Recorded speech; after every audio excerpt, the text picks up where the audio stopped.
오늘은 강의로는 제 3강이고요. 과로는 두 번째 과입니다. 두 번째 과의 주제는 아버지 하나님이십니다. 그래서 우리 사도신경을 우리가 이렇게 시작을 하죠. 전능하사 천지를 만드신 하나님 아버지를 내가 믿는다. 이런 고백으로 시작을 합니다. 개역 성경에서는 나는 전능하사 천지를 창조하신 하나님 아버지를 나는 믿는다. 뭐 이렇게 돼 있나요? 내가 좀 잠깐 헷갈리는데요. 하여튼 아버지 하나님에 대해서 우리가 함께 살펴볼 텐데요. 어, 이것도 사실은 굉장히 획기적인 개념입니다.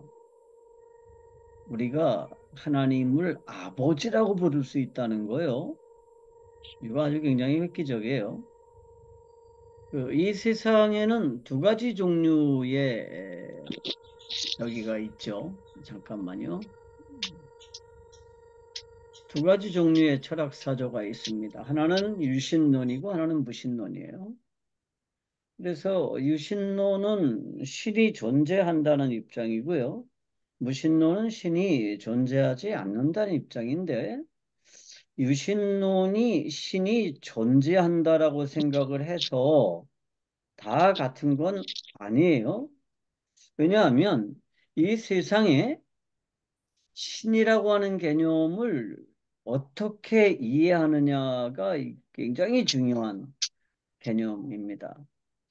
어, 최근에 어제 친구 중에 한 분이 로마 카톨릭을 자꾸만 로마 카톨릭이라고 부르는 거에 대해서 굉장히 불만을 가지신 분이 계시더라고요. 그래서 그 로마 카톨릭을 그럼 뭐라 그래요? 제가 질문했더니 천주교라고 부르면 되는데요. 그러면 영어권에 있는 사람들은 뭐라고 불러야 돼요? 그랬더니 로마 교회라고 불러야 된다고 그렇게 얘기를 하더라고요. 근데 하여튼 이 로마 카톨릭이 처음에 한국에 들어올 때 그럴 때는 천주교회라는 이름으로 들어왔습니다. 그러니까 하늘을 섬기는 종교 집단이에요. 하늘을 섬기는 집단입니다. 그러니까 당시에 이 하늘이라는 개념이 어디서 왔냐 하면 사실은 중국이나 조선의 그 세계관의 밑바탕이 되는 것 중에 아주 중요한 게 소위 말하는 성리학이라는 거예요. 이 성리학이 이제 조선의 굉장한 그 정치, 사상, 문화의 아주 중요한 밑바탕이고요. 너무 견고한 틀이에요. 그래서 이 성리학에서 벗어나면 조금이라도 여기에서 다른 얘기를 하면 그냥 너는 달라 이런 게 아니라 그러면 죽여요. 근데 이 성리학에서 그 섬기는 게 뭐냐 하면 하늘을 섬긴다라고 얘기를 해요. 거기도 하늘이라는 게 존재해요. 그래서 이 천주교회가 이 조선 땅에 들어올 때 그 성리학에서 말하는 하늘이라는 개념을 차용을 해서요.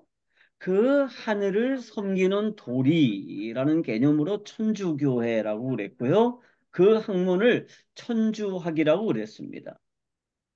그러니까 예전에 성리학에 반대되는 개념으로 뭐 예를 들어서 그 양명학이라는 것도 있었고요. 뭐 그런 중국에도 다른 그 성리학의 다른 개념들의 학문이 있었단 말이에요. 학파들이. 그 중에 하나가 이제 중국에 들어온 게 천주학이고 그 천주학이 조선에 들어오면서 그게 천주교라고 이제 이렇게 됐어요. 그래서 그 하늘을 섬기는 집단 뭐 이렇게 됐습니다. 그래서 사실은 조선에서 이 천주교회를 받아들일 음, 때 이 성리학자들이 굉장히 천주교에 많이 들어왔어요. 대표적으로 이제 조선의 그 서인과 남인 세력 중에서 아유, 그 영조 시대의 남인 세력들이 좀 득세했다가 나중에 정조 시대가 되면서 서인 세력들이 다시 득세하고 이 남인 세력들이 정권이 몰락하면서 남인 세력들 중에서 굉장히 많은 사람들이 이 천주학을 받아들였습니다. 그중에 우리가 잘 알고 있는 인물이 있죠. 정약용씨 집안, 정약종, 정약전 뭐 이런 사람들이 대거 이제 천주교회를 받아들였는데 이 사람들은 사실은 우리가 믿는 하나님으로서의 그 하나님이 아니라 그 성리학에서 말하는 하늘의 주인, 그 하늘을 섬기는 집단으로서의 사실은 생각을 가지고 아, 그건 돼? 어, 그래서 발견을 못했네.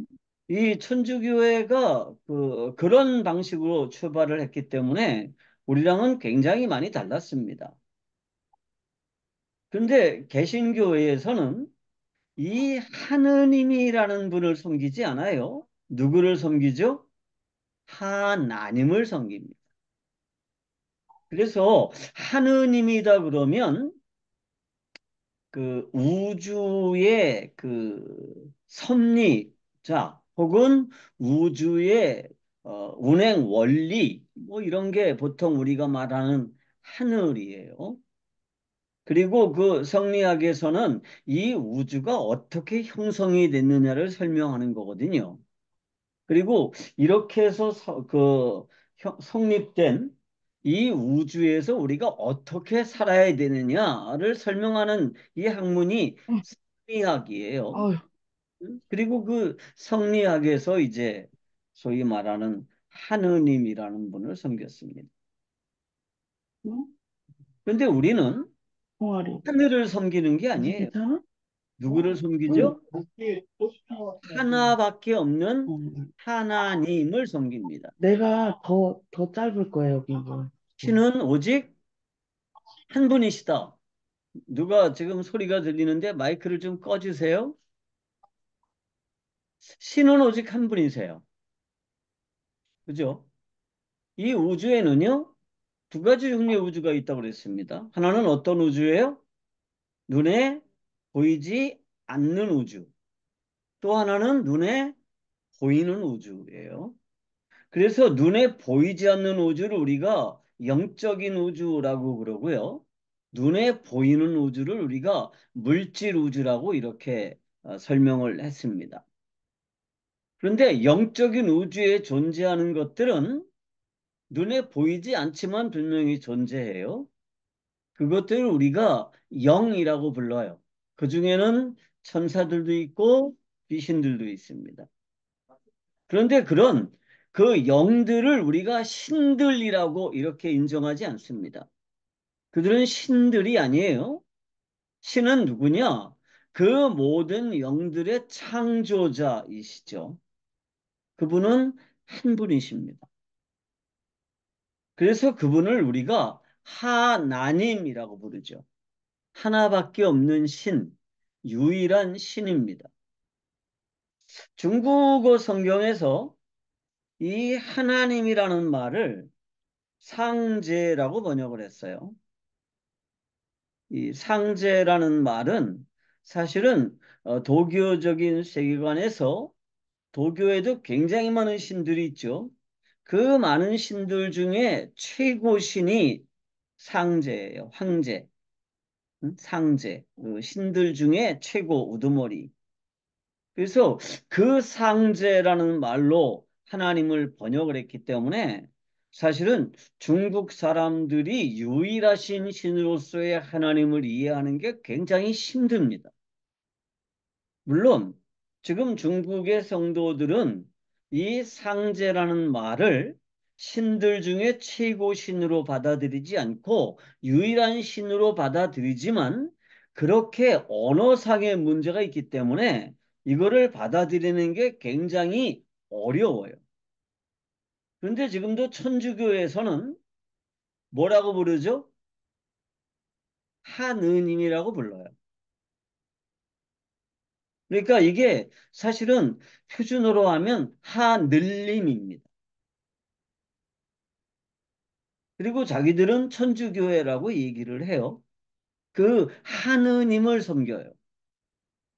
근데 그분들은 그 하느님이 유일하신 창조주라고 설명을 할 수 있을지는 모르겠지만 보통 사람들이 가지고 있는 개념으로 이 하늘이라는 개념과 하나밖에 없는 유일하신 신이라는 개념이 합쳐지기가 어려워요. 그런데 우리가 우리의 믿음을 고백하면서 제일 앞부분에 나오는 게 뭐냐 하면 하나님 아버지를 내가 믿는다라고 하는 거예요. 하나밖에 없는 유일하신 신, 그분이 우리의 아버지이시다라는 걸 믿는다는 거죠. 이 세상에요, 우리가 보통 유신론과 무신론이라고 나눌 때, 유신론에서는 뭐가 있어요? 다신론이 있고, 유일신론이 있어요. 그래서 다신론에는 신이 여럿이라고 그러고 유일신론에서는 신은 하나밖에 없다. 이렇게 이제 설명을 하는데 그 유일신론에서도 굉장히 다양하게 나뉘어요. 대표적으로 나뉘는 게 유대교의 하나님하고 이슬람의 하나님, 이슬람의 그 알라하고 사실은 같은 개념이라고 이해하지만 그들이 이해하는 개념은 전혀 달라요. 그러니까 유대교의 여호와는요, 유대교의 신이에요. 만유의 신이 아니에요. 자기들의 민족 신에 가까워요. 또 알라는 만유의 신이지만 이 인간 세계에 별로 관심이 없어요. 저 먼 어디에 홀로 계세요. 고독하게. 그리고 뭘 가지고 통치해요? 꾸란에 나와 있는 샤리아를 가지고 이 세상을 통치하고 있어요. 그런데 우리가 믿는 이 하나님이라고 하는 분은 전혀 다른 분이다라고 하는 거예요. 자, 하나님은 어떤 분이시냐? 첫째, 유일하신 분이시고요. 하나밖에 없는 분이세요. 그러니까 신은 하나님 외에는 없어요. 다른 신은 없어요. 귀신들이 있죠. 근데 귀신은 신이 아니에요. 천사들이 있죠. 천사들은 영일 뿐 신은 아니에요. 그래서 하나님은 어떤 분이시느냐? 유일하신 분이시고요. 동시에 어떤 분이시냐? 거룩하신 분이라는. 이 거룩하신 분이라고 하는 이 개념에 대해서 우리가 정말 잘 이해를 해야 될 필요가 있어요. 왜냐하면 우리는 거룩이라고 하는 개념을 제대로 정리하지 않기 때문입니다. 저는 어렸을 때 제가 뭐 늘 얘기하지만 어렸을 때 거룩은 성경책이고 천천히 걷는 게 거룩이고 말 천천히 하는 게 거룩이라고 생각을 했습니다. 죄 짓지 않는 게 거룩이라고 생각을 했어요. 하나님은 거룩하신 분이십니다. 그럼 하나님은 왜 거룩하실까요? 첫째, 신은 오직 한 분이세요. 많은 신들 중에 최고 신이 아니시죠. 뿐만 아니라요. 하나님은요. 두 가지가 달라요. 뭐가 다르죠? 첫째, 존재의 원인이 다릅니다. 모든 만물은요, 영적인 우주가 됐든 물질 우주가 됐든 만물은 어떻게 해서 존재하게 됐죠? 창조되었습니다. 피조되었어요. 누군가에 의해서 만들어졌습니다. 그런데 하나님은 어떻게 존재하게 됐죠? 그냥 스스로 존재하시는 분이에요. 그러니까 자기 스스로가 그렇게 밝히셨어요. 나는 스스로 있는 자다. 그래서 존재에 뭐가 다르냐? 원인이 달라요. 제가 오늘 울산에 내려오면서 경주에 잠깐 들려서 불국사에 갔었습니다. 자주 가요. 가면 연구할 게 많아서요. 자주 가는데 오늘도 사실은 불국사에 가서 그 문화해설사들이 있잖아요. 그 사람들 대단한 불교 신자들이에요. 불국사에서 문화해설하는 사람들. 정말 뭐 아주 사람들을 많고 이 불교의 세계관을 얘기하는데 야 정말 재밌게 얘기 잘하더라고요. 저 그거 굉장히 잘 들어요. 그래서 제가 오늘 하나 질문하려다가 말았어요. 질문하려다가 그냥 참았는데 불교의 그 부처들 중에 혹은 불교의 불보살들 중에 자기 존재의 원인을 나는 스스로 있다라고 주장하는 부처나 불보살은 없어요. 그러니까 어떤 종교 경전을 읽어봐도 우리 하나님처럼 나는 스스로 존재한다 라고 선언하신 분이 없어요. 그래서 하나님은 존재의 원인이 달라요. 피조되지 않고 스스로 존재하신 분이세요. 그리고 유일하신 분이시죠. 그게 거룩하다라는 거예요. 거룩하다는 게 무슨 뜻이라고 그랬어요? 다르다라는 뜻이라고 그랬습니다. 구별된다라는 뜻입니다. 하나님은 모든 피조물들과 구별돼요. 뭐가 구별되느냐? 존재의 원인이 달라요. 그래서 구별되는 겁니다. 우리가 하나님을 거룩하신 분이라고 이렇게 고백한다는 얘기는 그분이 우리와는 뭐가 다르냐? 존재의 원인이 다르다는 거예요. 하나님은 아버지가 없죠. 하나님은 어머니도 없습니다. 하나님은 창조주도 없어요. 스스로 존재하신 분이시고 출애굽기 3장 14절에 뭐라고 스스로 선언하세요? 하나님이 모세에게 이르시되 나는 스스로 있는 자다. 이렇게 선언하신다는 거예요. 이렇게 선언한 신은 없어요. 여러분들이 아마 최선을 다해서 다른 종교들의 종교 경전들을 읽어봐도 그런 얘기는 없어요. 오늘 불국사 가니까 문화해설사가 되게 재밌는 얘기를 하던데 여러분 거기 불국사에 들어가면 유명한 탑이 두 개가 있죠. 다보탑이 있고 석가탑이 있어요. 응? 이 다보탑과 석가탑이 한 자리에 있는 거는요. 전 세계에 하나밖에 없어요. 불국사에만 있습니다. 근데 이게 뭘 의미하냐 하면 그 다보 열애하고 그다음에 석가 열애가 같은 자리에 앉아서 대중들에게 설법을 했다라는 게 묘법 연화경이라는 경전에 나와요.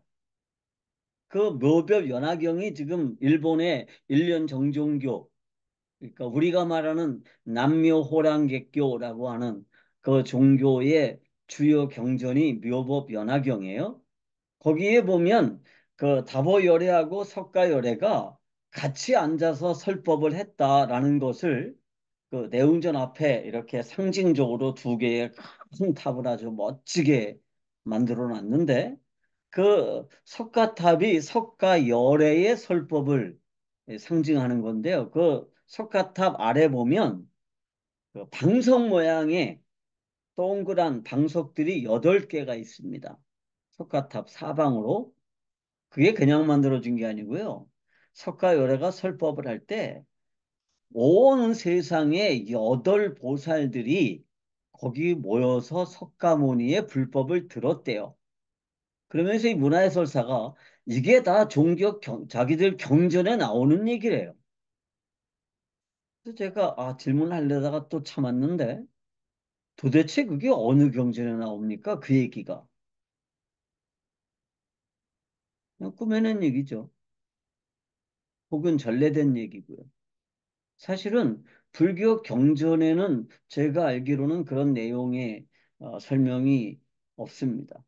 전래대로 온 얘기 중에 있는 거죠. 근데 석가모니가 됐든 비로자나가 됐든 시바가 됐든 무슨 뭐 브라흐마가 됐든 어떤 신이라도 자기가 창조되지 않고 본래부터 스스로 있었다라고 선언하는 신은 없어요. 원래 사람들이 그렇게 착각하는 거죠. 신이니까 본래부터 있었다라고 착각하지만 본래부터 있었던 신이라는 건 없어요. 그 신이라고 하는 존재들은 하나님께서 창조하신 영적인 존재들에 불과하다는 거예요. 그것이 거룩하신 하나님이라는 뜻입니다. 그것이 하나님이라는 뜻이에요. 하나님이라고 하는 말 속에는 무슨 개념이 포함되어 있느냐? 그분은 거룩하시다라는 개념이 포함되어 있는 거예요. 이거는 성리학에서의 하늘이라든지, 음? 혹은 불교에서의 어떤 부처들의 세상,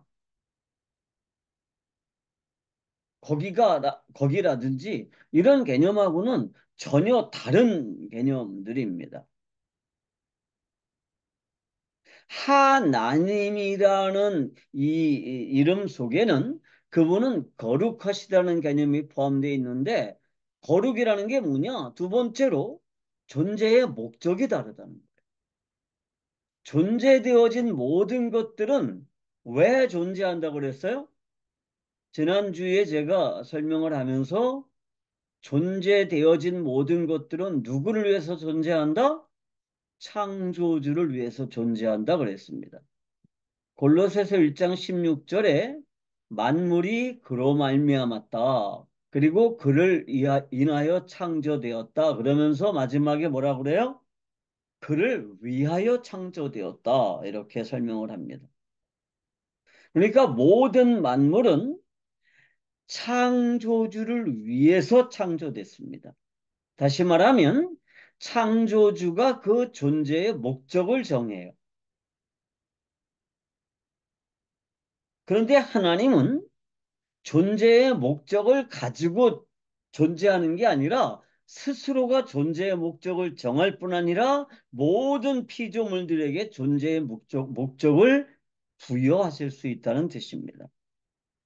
그게 하나님이라는 개념이고요.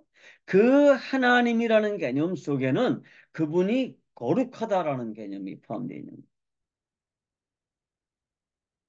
그러니까 전능하사 천지를 만드신 하나님 아버지를 내가 믿는다라고 할 때 이 하나님이라는 개념 속에는 그분은 거룩하신 분이시다. 그리고 이 거룩이라고 하는 것은 존재의 원인이 다르다는 거고 존재의 목적이 다르다는 거예요. 그래서 우리가 이렇게 하나님이라는 명칭을 이해를 하고 신앙을 고백하면 이 신앙 고백을 함부로 그냥 할 수 있는 게 아니죠. 그냥 무슨 뭐 종교 경전 암송하듯 그렇게 할 수 있는 게 아닙니다. 그래서 저는 굉장히 못마땅한 것 중에 하나가 마치 불교 신자들이 바냐바라 밀타 심경을 그냥 암송하듯이 사도신경을 암송하는 거 이거 정말 못마땅해요. 그래서 저는 눈 감고 사도신경 암송하지 말고 요즘 PPT들 다 쓰잖아요. 거기에 이 사도신경 본문을 띄워놓고 다 같이 읽자. 그것도 어떻게 읽어요? 천천히 읽자. 단어 하나하나를 묵상해 가면서 그래야만 우리가 신앙을 참으로 고백하는 게 되고 같은 신앙을 가지고 같은 하나님을 섬길 수 있게 된다는 거예요.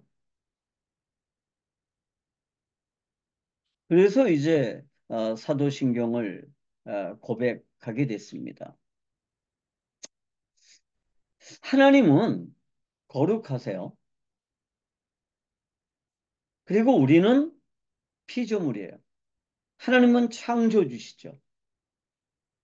그리고 우리는 창조되어진 피조물들인데요. 이 피조물이 절대로 도달할 수 없는 경지가 있습니다. 절대 도달할 수 없는 경지. 그게 어딜까요? 하나님의 거룩에 도달하는 거예요. 그러니까 그 다른 종교에서는요, 뭐가 목적이에요? 자기 수련을 통해서 신이 되는 게 목적이에요. 부처가 될 수 있다고 가르치잖아요. 오늘도 그 굉장히 많은 문화해설사들이 엄청나게 많은 팀들을 들이면서 설명하던데 설명마다 빠지지 않는 게 있어요. 응? 모든 사람들이 다 성불해서 부처가 되는 게 우리 불교의 가르침입니다. 이렇게 얘기를 해요. 그리고 사람들은 그럴 수 있나? 그러면 이제 해설사가 깔깔 웃으면서 근데 우리 그거 안 되잖아요. 그러면서 이제 아미타 부처 얘기를 이렇게 넘어가더라고요. 인간이 정말 최선을 다해서 수련을 해가지고 하나님을 흉내낼 수 있을지는 모르겠어요. 신의 흉내를 낼 수 있을까? 모르겠지만 그래도 할 수 없는 게 뭐예요? 그 하나님의 거룩에 도달할 수는 없는 겁니다. 하나님의 거룩은 뭐라 그랬어요? 첫째, 존재의 이유가 다르고 둘째, 존재의 목적이 달라요. 그래서 우리가요, 피조되었기 때문에 절대로 여기를 벗어날 수는 없어요. 존재 목적에서 벗어날 수 없고요. 존재 이유에서 벗어날 수가 없습니다. 그러니까 실제로 우리가 신이 될 수 있다라고 하는 이 가르침은 인간이 도저히 도달할 수 없는 거짓말인 거죠. 근데 이 거짓말이 너무 큰 거짓말이기 때문에 작은 거짓말을 하면 사람들이 안 믿지만요. 큰 거짓말을 하면 사람들이 믿어요. 그런데 더 이게 말이 안 되는 얘기가 있어요. 수련을 통해서 신이 될 수 있다. 이런 거짓말은 있어요. 모든 종교들이 그렇게 가르치죠. 네가 수련을 하고 정말 정진을 해서 신이 될 수 있다는 거예요. 특히 일본의 그 일련정종교 남묘호랑개교에서는 이 가르침을 굉장히 강조해요. 그래서 선한 삶을 아주 강조하고 거기에서 나온 게 뭐냐면 일본 사람들의 아주 중요한 가치관이 뭐예요? 남들에게 폐를 끼치지 마라. 거잖아요.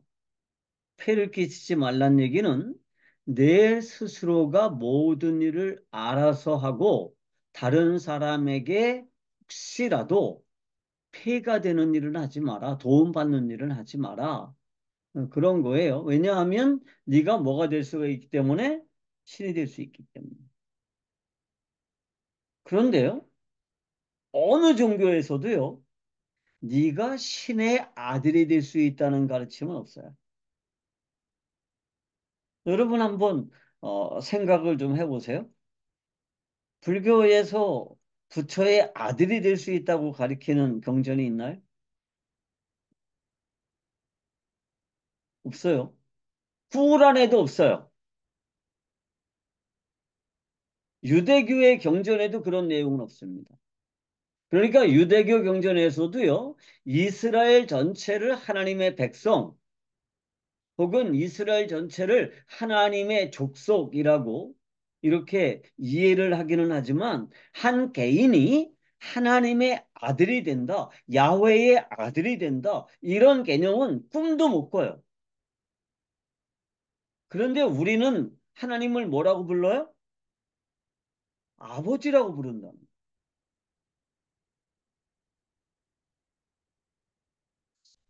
이거 정말 놀라운 얘기예요. 어느 종교에도 없어요. 어떤 위대한 인간이 굉장히 큰 사상을 이렇게 발견해내고 그걸 정리했다 그래도 인간이 하나님의 아들이 된다, 하나님의 아들이 될 수 있다라는 가르침은 없어요. 없습니다. 중국에서는요, 예전에 황제를 뭐라고 불렀냐면 천자라고 불렀습니다. 하늘의 아들이에요. 하늘의 위임을 받아서 하늘의 권한을 가지고 이 세상을 통치하는 존재죠.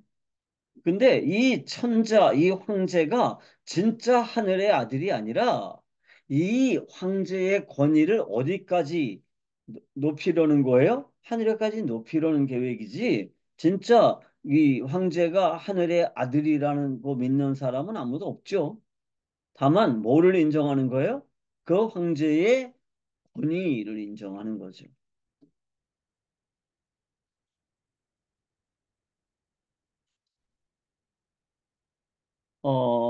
인류 역사에서 혹은 우주의 역사에서 우리가 하나님이 될 수 있다는 유혹은 아주 오래됐죠. 하나님이 될 수 있다. 이 유혹은 아주 오래됐습니다. 그래서 이 유혹이 인류의 이 역사에 처음 등장하는 게 창세기 3장 5절이에요. 거기 이렇게 돼 있죠. 너희가 그것을 먹는 날에는 너희 눈이 밝아 하나님과 같이 되어 선악을 알 줄을 하나님이 아심이니라. 이렇게 됐습니다. 여기서 너희가 뭐와 같이 될 수 있다? 하나님과 같이 될 수 있다. 다시 말하면 네가 하나님이 될 수도 있다. 이런 유혹이에요. 그런데 여기에도 뭔 없어요. 어떤 개념은 네가 하나님의 아들이 될 수 있어. 그런 개념은 없어요. 왜? 그거는 애초에 불가능하니까요. 근데 하나님처럼 될 수 있다? 이것도 불가능하지만 속일 수는 있어요.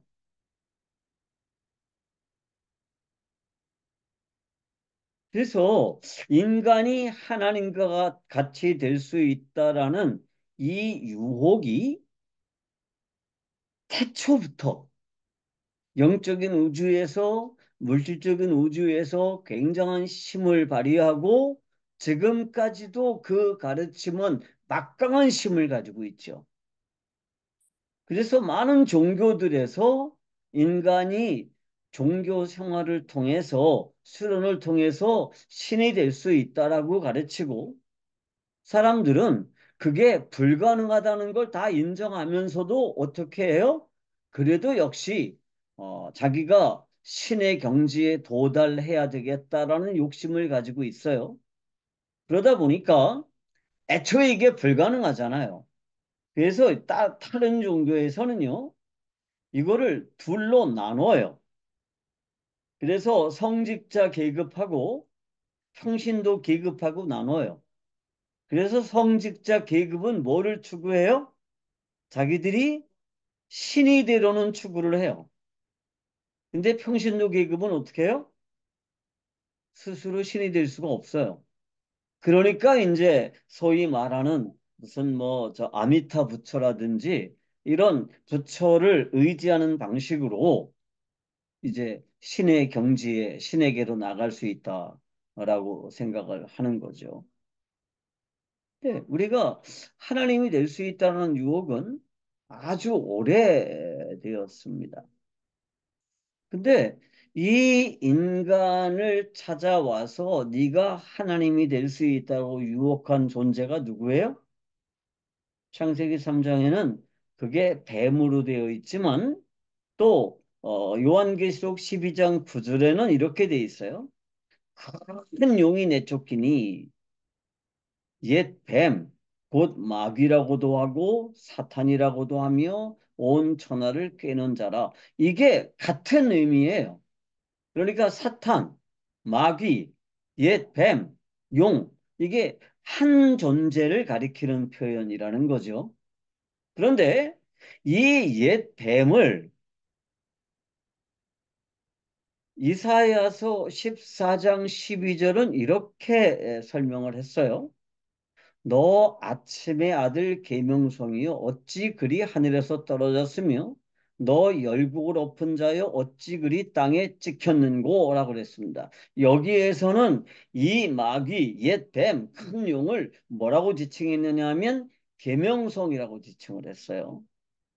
그런데 이 계명성이라는 게 누구냐? 우리말 성경에서는 모든 역본들이 다 계명성으로 번역을 했어요. 그러니까 개역 개정, 개역 성경, 새 표준어, 뭐 우리말 성경 다 공동 번역 다 계명성이라고 번역을 했는데요. 킹 제임스 버전은 이렇게 번역을 했습니다. 제가 여기 빨간 글씨로 써놨죠. 그 계명성을 뭐라고 했어요? 루시퍼라고 했습니다. 오 루시퍼, son of the morning, 아침의 아들 루시퍼라고 번역을 했습니다. 이 루시퍼가 누군지는 대개들 알죠. 그래서 이사야서 13장 14장 13절에서 14절에 보면 이렇게 돼 있습니다. 내가 내 마음에 이르기를 내가 하늘에 올라 하나님의 뭇별 위에 내 자리를 높이리라. 내가 북극 지폐의 산 위에 앉으리라. 가장 높은 구름에 올라가 지극히 높은 이와 같아지리라. 이렇게 고백한 존재가 있습니다. 이 존재가 어, 하늘에서 떨어졌어요. 그게 누구냐 하면 계명성이라는 거죠. 그런데 그 계명성을 성경은 뭐라고 그러냐? 킹 제임스 버전은 루시퍼라고 번역을 했습니다. 근데 루시퍼가 왜 하늘에서 쫓겨났느냐 하면 한 가지 아주 심각한 문제가 있었죠. 그게 뭐냐 하면 내가 가장 높은 구름 위에 올라가 지극히 높은 이와 같아지겠다라고 하는 생각을 했습니다. 그 앞부분에 내가 하늘에 올라 하나님의 뭇별 위에 자리를 높이리라. 내가 북극 지폐의 산 위에 앉겠다. 여기까지는 가능성이 있어요. 왜냐하면 모든 영적인 존재들 위에 가장 뛰어나겠다라고 하는 거니까요. 그리고 이 루시퍼라고 하는 존재가 원래는 루시엘이죠. 천사장 중에 가장 첫 번째 천사장입니다. 거기까지는 괜찮아요. 내가 천사들 중에 영적인 존재들 중에서 가장 높은 자리에 앉겠다. 가장 뛰어나겠다. 그거는 그럴 수 있어요. 그런데 그 다음이 문제예요. 가장 높은 구름 위에 올라가 지극히 높은 이와 같아지겠다. 여기서 가장 높은 구름 위에 앉아 계시는 지극히 높은 분이 누굴까요? 하나님이신데 마귀가 누구와 같아지겠다고 생각한 거예요? 하나님과 같아지겠다고 생각합니다. 근데 이 루시퍼가 아무리 뛰어나도 절대로 도달할 수 없는 경지가 있다고 그랬죠. 그게 뭐예요? 하나님의 거룩에 도달하는 겁니다. 하나님은 존재의 이유가 다르고 존재의 목적이 달라요. 그런데 모든 천사장들은 존재의 이유가 어디서 존재했어요? 하나님이 창조하셨어요. 왜 존재하죠? 스스로 존재의 목적을 정하는 게 아니라 하나님께서 하나님의 영광을 호위하도록 이 천사장들을 창조하셨어요. 그래서 이 마귀가 아무리 능력이 있고 아무리 똑똑하고 아무리 권세가 있고 아무리 재물이 많아도 절대로 도달할 수가 없는 게 뭐예요? 자기가 하나님의 영광을 호위하기 위해서 존재한다라고 하는 이 존재의 목적에서는 벗어날 수 없는 거예요. 다시 말하면 하나님의 거룩에 도달할 수가 없습니다. 그런데 마귀가 자기가 하나님의 거룩에 도달하겠다라고 선언했죠. 그것 때문에 어떻게 됐어요? 그것 때문에 하늘에서 쫓겨났습니다. 그러니까 내가 하나님과 같아지겠다. 내가 하나님이 되겠다라고 하는 게 뭐예요? 다른 말로 하면. 그건 반역이에요. 하나님하고 같이 존재할 수가 없어요. 내가 하나님이라고 주장하는데 하나님이 그 존재랑 그래, 그럼 우리 같이 친하게 지내보자. 응? 평화 협상 맺자. 그러면 하나님이 아니세요. 그 하나님은 그냥 또 다른 영적인 존재에 불과한 거예요. 그런데 하나님은 어떤 분이시냐? 거룩하신 분이시고요. 유일하신 분이세요. 존재의 목적이 다르고 존재의 이유가 다르신 분이세요. 그래서 감히 내가 하나님이라고 주장하는 존재랑 하나님은 같이 있을 수가 없어요. 그래서 마귀는 어떻게 됐어요? 하나님으로부터 쫓겨난 거죠. 우리가 하나님을 하나님이라고 고백할 때 그 하나님이라고 하는 명칭 속에는 하나님이 유일하신 분이시다. 하나님은 거룩하신 분이시다. 내가 그 하나님의 거룩에 도달할 수 있다고 주장하는 것은 하나님을 향한 반역이다. 라고 하는 고백들이 다 함축되어 있는 거예요. 그러니까 그냥 고백하는 게 아니에요.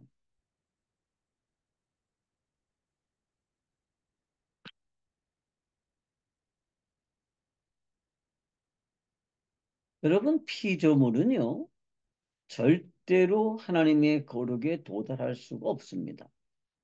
창세기 1장 27절에 이렇게 돼 있어요.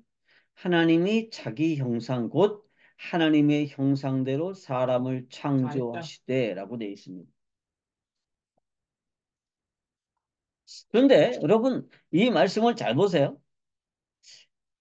하나님이 자기 형상 곧 하나님의 형상대로 사람을 창조하셨다 그랬는데 형상을 따라 창조하셨어요. 그런데 하나님으로 창조한 건 아니에요. 사람은요, 하나님의 형상과 모양을 따라 창조되었지만 하나님으로 창조되진 않았습니다. 왜 그럴까요? 모든 피조물들은요, 절대로 하나님의 거룩에 도달할 수 없기 때문입니다. 그래서 인간이 고도의 수련을 한다고 해도 절대 뭐가 될 수 없어요? 하나님이 될 수 없다는 거예요. 인간은요, 지금도 마찬가지예요. 내가 예수님을 믿어요. 내가 죄 없는 상태가 됐어요. 그래도 뭐는 될 수가 없어요? 하나님이 될 수는 없어요. 그런데 내가 하나님의 아들이 될 수는 있어요. 하나님은 될 수 없지만 하나님의 아들이 될 수 있다라고 하는 것이 그게 예수님의 가르침에서 정말 획기적인 가르침이에요. 기존 유대교에는 이런 개념이 없어요. 하나님의 아들이 될 수 있다라는 가르침이 없어요. 이건 정말 정말 혁명적인 가르침이에요.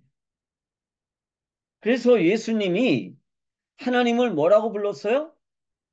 아버지라고 가르치셨어요. 그래서 마태복음 6장에 뭐라고 그랬어요? 6장 32절 한번 먼저 볼까요? 너희 하늘 아버지께서 이 모든 것이 너희에게 있어야 할 줄을 아시느니라 그랬습니다. 우리 생각에는요, 유대인들이니까 당연히 그냥 그렇지 이렇게 받아들였을 것 같죠. 물론 유대인들은 하나님이 자신들의 하나님이시니까 이 모든 것들을 우리들에게 공급해 주신다는 것을 받아들일 수 있었을 거예요. 그렇지만 그 하나님이 우리의 아버지이시다. 내 아버지이시다라고 하는 이 개념은요.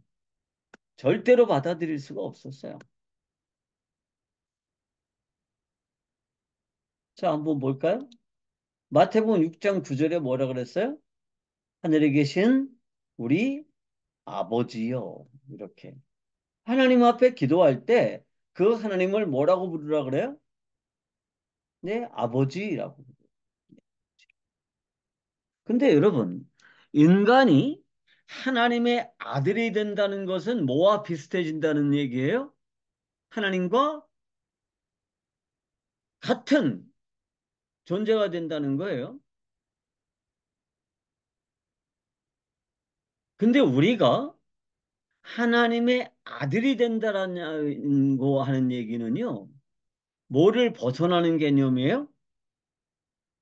이 피조물의 한계를 벗어나는 개념이에요. 그래서 이건 정말, 정말 획기적인 거예요. 또 이렇게 돼 있습니다. 마태복음 6장 8절에 구하기 전에 너희에게 있어야 할 것을 하나님 너희 아버지께서 아시느니라. 그러니까 예수님이요, 굉장히 쉽게 설명을 하신 거예요. 그러니까 무슨 복잡한 막 종교적인 얘기들을 동원해가지고 어렵게 설명한 게 아니라 하나님이 우리의 아버지라고 하는 것을 어떤 개념으로 설명을 하시냐면 우리에게 필요한 것들을 공급해 주시는 분이라는 개념으로 설명을 하신 거예요. 그럼 사람들이 쉽게 이해할 수 있잖아요. 우리가 어렸을 때 모든 것들을 누구로부터 공급받아요? 내 스스로 어머니, 당선하지 않아요. 누구로부터 공급받아요? 아버지로부터 공급받습니다. 근데 우리가 하나님의 아들이 된다? 이게 어떻게 가능할까요? 여러분, 인간은 본래 어떤 존재예요? 인간은 본래요. 어떤 존재냐 하면 하나님의 반대편에서 하나님에게 반란을 일으키고 하나님과 원수되어 있는 관계예요. 그런데 우리가 하나님의 아들이 될 수 있대요. 하나님의 아들이 될 수 있대요. 그래서 마태복음 6장 26절에도 공중의 새를 보라 심지도 않고 거두지도 않고 창고에 모아들이지도 아니하되 하늘 아버지께서 기르시나니 그랬습니다. 여기에도 하늘 아버지가 참새들의 아버지가 아니에요. 공중의 새의 아버지가 아니라 누구의 아버지예요? 우리의 아버지라는 거예요. 하나님이 우리의 아버지다? 누가복음 11장 13절은 이렇게 설명하죠. 너희가 악할지라도 좋은 것을 자식에게 줄 알거든 너희 하늘아버지께서 믿는 자에게 성령 주시지 않겠느냐. 여기에도 하나님이 우리들의 아버지라는 거예요. 이 개념이 다 동일하게 뭐냐 하면 우리의 필요를 채워주시는 아버지예요.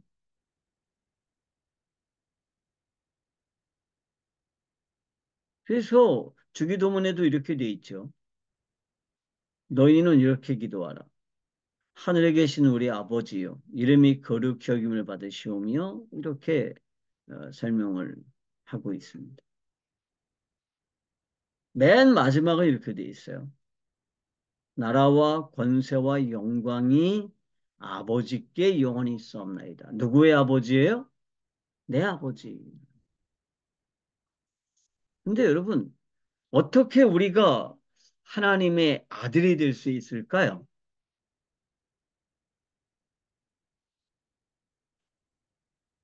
어떻게 내가 하나님의 아들이 될 수 있죠? 내가 변해서요? 내가 믿음으로. 바뀌어서요? 믿음으로, 뭘 믿음으로? 예수님이 우리의 구원자이시니. 예수님이 우리의 구원자이심을 믿음으로. 우리가 조금 더 논리적으로 한번 들어가 봅시다. 갈라디아서 2장 20절입니다. 이렇게 돼 있어요. 내가 그리스도와 함께 십자가에 못 박혔나니 그런즉 이제는 내가 사는 것이 아니요 오직 내 안에 그리스도께서 사시는 것이라. 이제 내가 육체 가운데 사는 것은 나를 사랑하사 나를 위하여 자기 자신을 버리신 하나님의 아들을 믿는 믿음 안에서 사는 것이다. 이렇게 되어 있습니다. 여기 두 존재가 있어요. 하나는 뭐예요?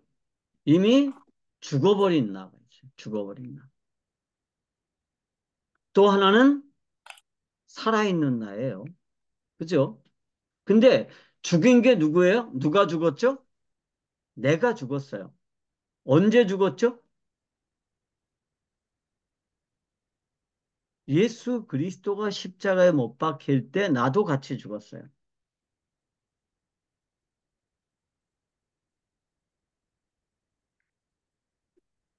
내가 죽었는데 어떻게 하나님의 아들이 될 수 있어요? 왜 죽었죠?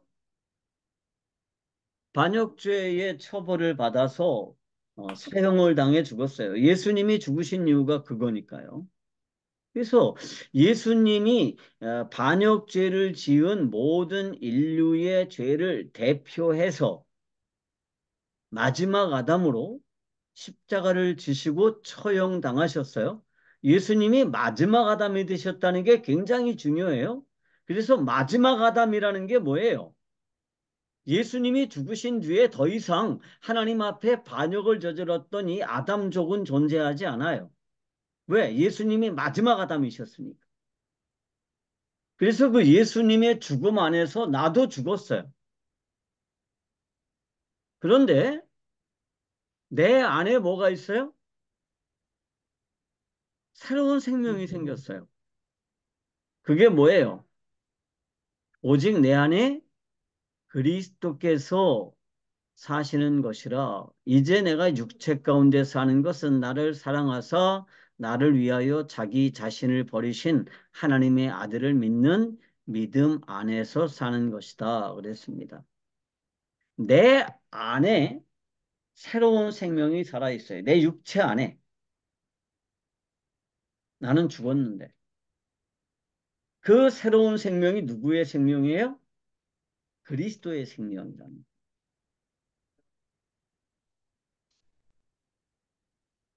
나는 죽었어요. 그래서 존재하지 않아요. 응?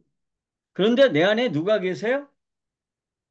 하나님의 아들이신 그리스도의 새 생명이 있어요.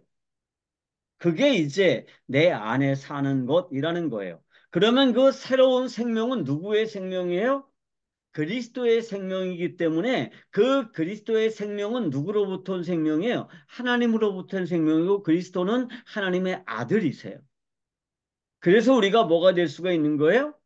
하나님의 아들이 될 수 있는 거예요.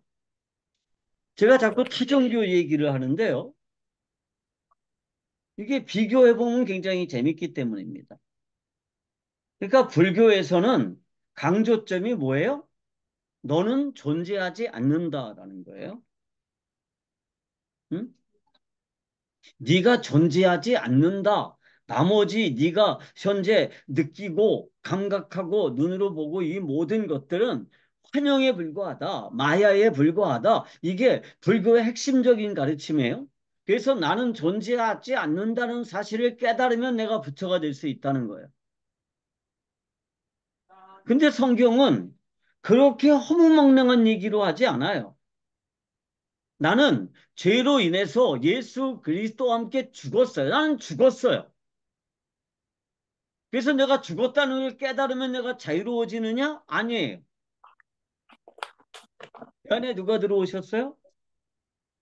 하나님의 아들이신 예수 예수님. 그리스도께서 내 안에 들어오시고 그분이 지금 내 안에 살고 계세요. 그리고 그분으로 말미암은 새로운 생명이 내 안에 있어요. 이게 사실은 복음의 핵심이에요. 우리가 믿음으로 하나님의 아들이 됐다. 맞아요. 믿음으로 하나님의 아들이 됐어요. 그런데 어떻게 해서 하나님의 아들이 됐느냐? 내 옛사람이 변해서 하나님의 아들이 되는 건 아니에요. 인간은요, 아무리 변해도 절대로 하나님의 아들이 될 수 없어요. 죽었기 때문에 더군다나 그렇습니다. 그리고 살아있는 인간은 하나님에게 반역하고 있기 때문에 절대로 하나님의 아들이 될 수 없고 하나님이 될 수 없어요. 그런데 죽었어요. 예수 그리스도와 함께. 그리고 이 예수 그리스도와 함께 죽었고 예수 그리스도의 새로운 생명이 내 안에 있기 때문에 그 예수 그리스도의 새로운 생명 안에서 내가 뭐가 되는 거예요? 하나님의 아들이 됩니다.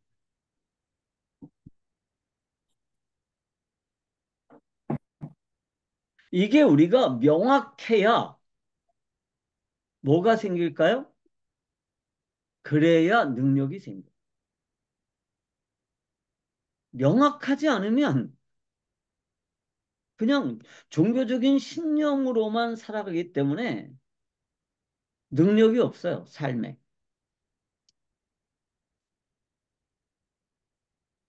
옛 아담은 죽어요. 왜 죽죠?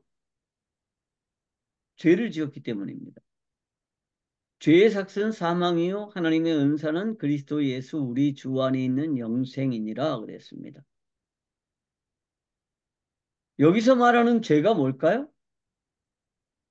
하나님에게 반역을 저지른 죄. 내가 곧 하나님이라고 선언한 그 죄예요. 그래서 선악과를 먹으면 내가 누구처럼 될 수 있다? 하나님처럼 될 수 있다는 유혹에 넘어가서 선악과를 먹었어요. 뭐가 되려고? 하나님처럼 되려고. 여기서 하나님처럼 된다는 게 무슨 뜻일까요? 존재의 이유를 부정하고요. 내가 창조되었다는 사실을 부정하는 거예요. 그냥 스스로 우연히 존재하게 됐다라고 생각하는 거죠. 존재의 이유를 부정하고 하나님을 어, 예배하고 하나님의 영광을 드러내라고 하는 그 인간의 존재의 목적을 부정하고 내 영광을 드러내고 내 욕심을 예배하기 위해서 산다라고 하는 이 존재의 목적을 내가 정할 수 있다. 그러면 내가 뭐가 되는 거예요? 그럼 내가 스스로 존재하는 이가 되는 거예요. 그런데 그게 내가 그렇게 생각한다고 해서 그렇게 되는 게 아니고요. 그렇게 생각하는 것 자체가 뭐예요? 그게 바로 반역이에요. 반란이에요. 반역죄의 대가가 뭘까요? 사형이에요. 그래서 로마서 6장 23절은 죄의 삭은 사망이다 그랬습니다. 그러니까 죄를 지어서 내가 죽지. 이거 다 인정해요. 다 인정해. 근데 도대체 뭔 죄를 지었느냐? 내가 하나님이 되려고 하는 그 죄를 지었습니다. 그래서 이 죄라고 하는 게 이 반란죄이기 때문에 예수 그리스도가 인간의 죄를 위해서 죽으실 때 어떻게 죽으셨어요? 그냥 돌에 맞아 죽지 않으시고요. 병에 걸려서 죽지 않으시고요. 십자가에 달려서 돌아가셨습니다. 이 부분은 이 사도신경 이 강의를 계속하면서 아주 정말 자세하게 설명하겠지만 예수님이 십자가에 달려 돌아가신 이유는 뭐냐 하면 반란죄를 저지른 수괴로 십자가 처형을 받으신 거예요. 그때 예수께서 반란죄의 수괴로 십자가 처형을 받았다는 얘기는 모든 반란이 다 진압됐다는 뜻입니다. 반란이 진압되기 전에는 수괴를 십자가에 매달. 그래서 예수 그리스도가 십자가에 매달릴 그때에 이 반란죄에 참여했던 모든 인간들은 다 십자가에 함께 매달린 거라는 거예요. 상징적으로 하나님의 입장에서. 그런데 하나님은 우리들에게 뭘 주세요? 예수 그리스도 우리 주 안에 있는 영생이라고 하는 것을 선물로 주신다는 거예요. 원래 죄의 대가는 사망인데. 그래서 나는 죄를 저질렀죠. 어떤 죄를 저질렀어요? 나 스스로가 신이라고 이렇게 착각하고요. 내 인생의 주인은 누구라고 주장해요? 나라고 주장해요. 하나님의 영광을 반영하고 하나님을 예배하기 위해서 존재하는 내가 누구를 위해서 존재해요? 내 영광을 위해서 존재하고 내 욕심을 위해서 존재한다라고 착각해요. 그게 나예요. 그러니까 불교에서도요, 이 하나님이란 분에 대해서 너무너무 잘 알아요. 그런데 진리를 말하지 않고 어떻게 할까요? 이거를 슬쩍 속여가지고 원래 이 안은 존재하는 게 아니야. 내가 지금 존재한다고 생각하고 내가 감각하고 내가 보는 내가 느끼는 이 모든 것들은 사실은 존재하지 않는 거야. 그거를 깨달으면 너는 자유로울 수 있어. 다시 말하면 너는 죽었다라고 생각하면 자유로울 수 있어. 이렇게 우리들에게 슬쩍 거짓말을 시키는 거죠. 그리고 그게 굉장히 아주 고도의 진리인 것처럼 이렇게 거짓말을 해요. 근데 사실은 이건 거짓말이에요. 진리는 뭐죠? 내가 하나님에게 반역죄를 저질렀기 때문에 나는 하나님으로부터 사형을 당해요. 그런데 언제 사형을 당했느냐? 예수 그리스도가 십자가에 못 박혀서 죽으실 때 함께 사형당했어요. 그래서 나는 이 죽었다라는 사실이 어떻게 되는 거예요? 분명히 나타나는 거예요. 서서히 나타나는 거죠. 그렇습니다. 그래서 성경은 이렇게 말해요.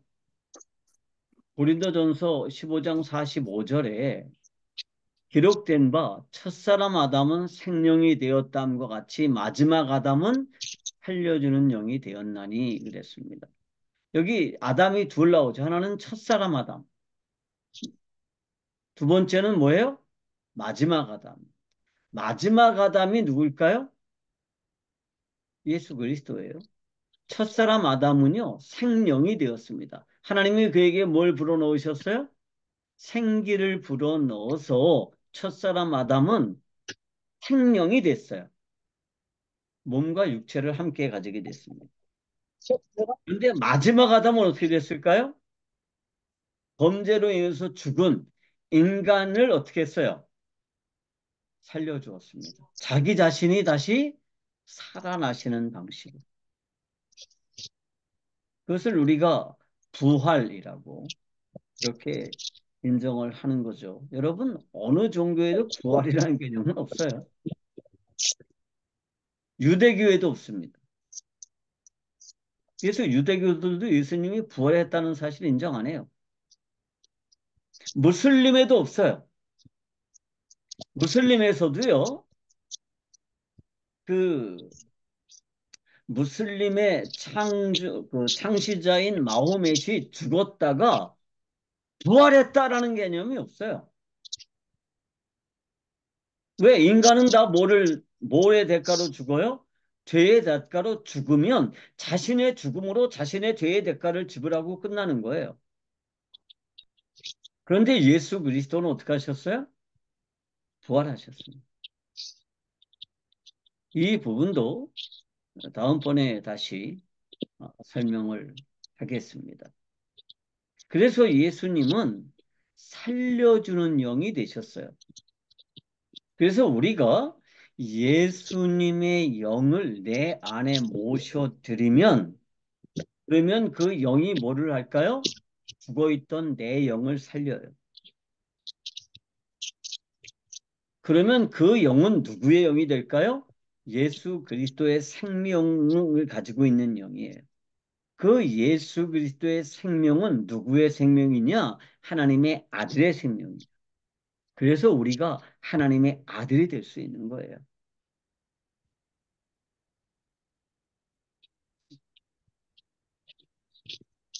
그래서 이 마지막 아담과 첫 번째 아담은 이렇게 설명을. 첫 번째 아담을 옛 생명. 마지막 아담이 그 옛 생명으로 죽고 나서 사실은 두 번째 아담이 존재하시죠. 그분이 누굴까요? 새 생명을 가지신 예수 그리스도이시고요. 우리가 예수 그리스도 안에 있으면 그러면 나는 뭐가 되는 거예요? 하나님의 아들이 되는 거예요. 예수 그리스도가 내 안에 있으면 나는 하나님의 아들이 되는 거예요. 그래서 우리가 하나님의 아들이 되는 유일한 방식이 뭐냐 하면 죽었다가 다시 살아나는 건데 그게 내가 스스로 그렇게 할 수 있는 게 아니에요. 죽는 거 내가 내 마음대로 돼요? 죽는 거 마음대로 안 돼요. 그죠? 다시 살아나는 거 이거 가능해요? 나 죽었다가 새롭게 태어날 거야. 이거 안 돼요. 나 이번 생은 정말 내 망쳤어. 응? 무슨 뭐 저기 소설 뭐 영화 이런 제목처럼 이번 생은 망쳤다. 다음 생에 이거 안 돼요. 이거 있을 수가 없어요. 그런데 어디서 가능할까요? 그러니까 예수 그리스도 안에 있으면 내 안에 새로운 생명이 심겨지는 거죠. 이게 유일한 방식이에요.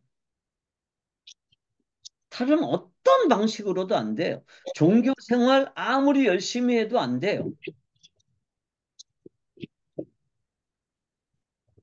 저는 사실은 어렸을 때 불교에 굉장한 호감을 가지고 있었습니다. 기독교는 아무리 봐도 사기 같아요. 제 어렸을 때.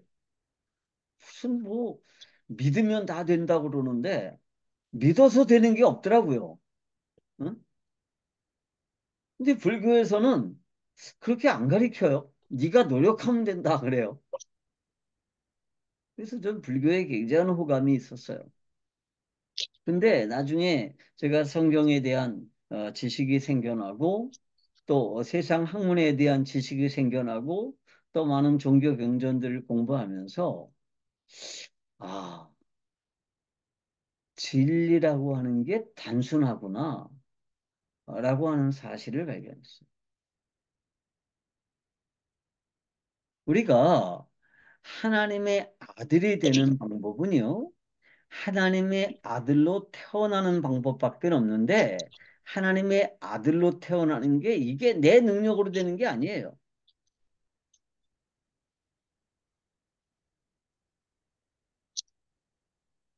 그래서 여기 보면 개가 한 마리 있습니다. 개에 모자도 씌워놓고 옷도 입혀놨어요. 다른 사진 보니까 개에게 선글라스 끼워주는 사진도 있던데 이렇게 하면 개가 아들이 되나요? 이 개가 사람이 돼요? 요즘 뭐 젊은 사람들이 애를 낳는 거는 너무너무 힘든 일이고 어려운 일이니까 돈도 많이 드는 일이고 무한한 희생을 강요당하는 일이니까 애를 낳지 않고 뭐 반려견을 키우자 무슨 반려묘를 키우자 묘를 키우자 이런 사람들이 많대요. 음? 근데 제가 가끔 공원에 이렇게 나가보면요. 그렇게 개들을 많이 데리고 오더라고요. 개들을 뭐 벨치장을 다 해가지고 데리고 나오는데 여러분 개는요. 아무리 노력을 해도 절대로 사람이 될 수 없습니다. 절대로.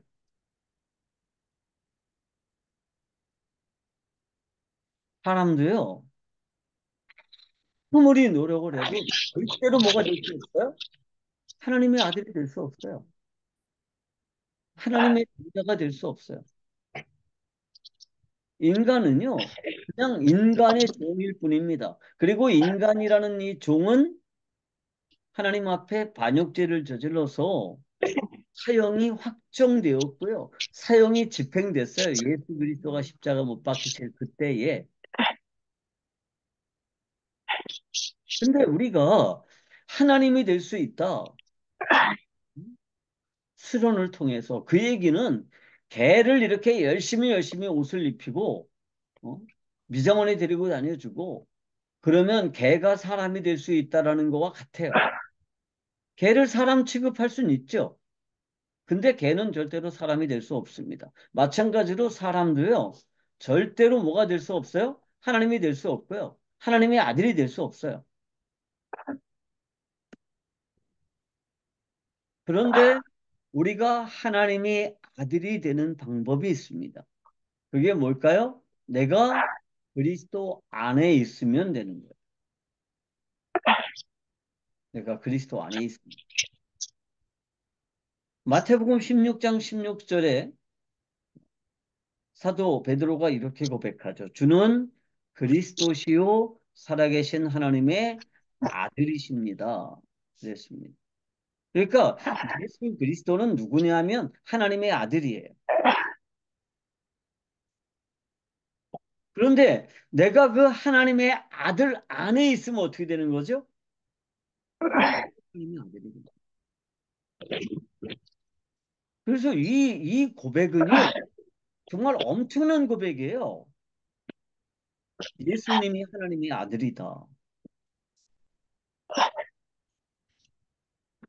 사실은 이런 고백 때문에 예수님이 제사장들에게 잡혔죠. 참남죄로.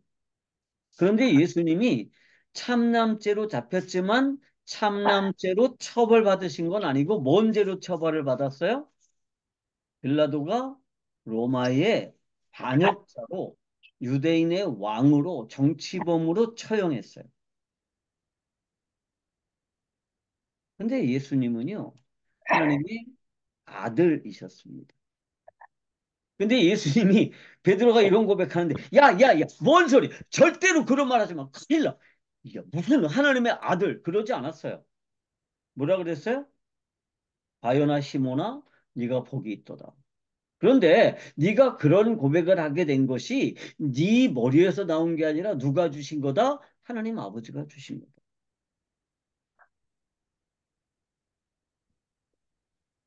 예수 그리스도가 하나님의 아들이시다. 그리고 내가 그 안에 있다. 그 하나님이 내 안에 있다. 이거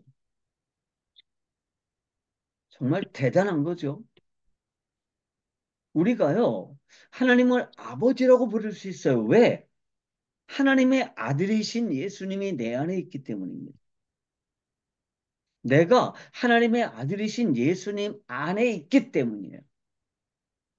그래서 우리가 하나님을 아버지라고 부를 수 있는 거예요. 불교 얘기 하나 더 할게요. 여러분들이 혹시 불국사에 가보면 불국사에는 그 대웅전으로 올라가는 계단이 한 개가 있고요.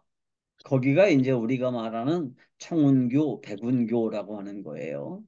그래서 백운교는 계단의 아치 부분 아래쪽을 백운교라고 그러고 그 위쪽을 청운교라고 그래요. 거기를 통해서 올라가면 어디로 들어가냐 하면 대웅전으로 들어갈 수 있고요. 왼쪽에 또 계단이 하나 있어요. 그게 이제 연화교라고 하는 곳이고요. 그 위에가 칠보교인데요. 그 연화교를 통해서 들어가면 안양문이라는 문을 통해서 들어가면 거기가 극락전이에요. 그 극락전에는 누가 있느냐? 아미타 부처가 있어요. 아미타 부처에 대해서는 나중에 다시 설명할 기회가 있겠지만 이 아미타 부처라고 하는 분이 모든 사람들을 자신이 세운 공력이라는 마차에 태우고 극락으로 가는 거예요. 그러니까 불교에서도요, 비슷해요. 왜? 이게 마귀가요, 하나님을 가장 잘 알아요. 그래가지고 이 하나님의 계획을 거의 모방해요. 그래서 비슷하게 흉내를 내서 설명해요. 비슷하게. 근데 우리가요, 예수 그리스도께서 그 하나님의 아들이 되고 남은 공력에 의지해서 하나님의 아들이 되는 것이 아니고요. 원래 그분은 하나님의 아들이셨는데 우리의 죄를 위해서 죽으셨어요. 그리고 부활하셨어요. 그리고 그분을 믿는 사람들 안에 들어오시고요. 그분을 믿는 사람들은 그분 안에 있어요. 그리고 그분은 하나님의 아들이십니다. 그래서 우리에게 뭐가 주어지느냐? 하나님의 아들이라고 하는 이 엄청난 신분이 주어지는 거예요. 이 하나님의 아들이라고 하는 것은요, 우리의 지위가 아니에요. 우리의 지위가 아니라 우리의 신분.